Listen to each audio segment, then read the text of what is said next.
ವಿಜಯ್ ನಾಯಕತ್ವದ ಭೀಮಾ ಈ ಸಿನಿಮಾ ಮುಖ್ಯವಾಗಿ ಯುವ ಜನತೆಯ ಭವಿಷ್ಯದ ದೃಷ್ಟಿಯಿಂದ ಮಾಡಿರ್ತಕ್ಕಂಥ ಸಿನಿಮಾ. ಇವತ್ತು ಭಾಳಷ್ಟು ಜನ ಯುವಕರು ಯುವತಿಯರು ಮಾದಕ ವಸ್ತು ಅವಳಿಗೆ ಬಲಿಯಾಗಿ ತಮ್ಮ ಭವಿಷ್ಯವನ್ನು ಹಾಳು ಮಾಡ್ಕೊಳ್ತಕ್ಕಂಥ ಅನೇಕ ಸನ್ನಿವೇಶಗಳನ್ನು ನಾವು ನೋಡ್ತಾ ಇದ್ದೀವಿ.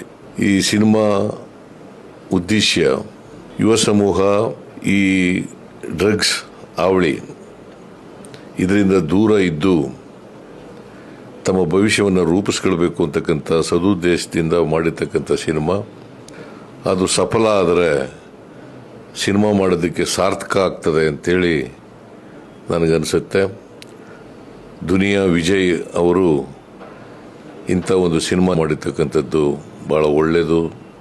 ಸಮಾಜದ ದೃಷ್ಟಿಯಿಂದ, ಯುವ ಸಮೂಹದ ದೃಷ್ಟಿಯಿಂದ ಇದು ಯಶಸ್ವಿ ಆಗಲಿ ಅಂತೇಳಿ ನಾನು ಪ್ರಾರ್ಥಿಸ್ತೇನೆ.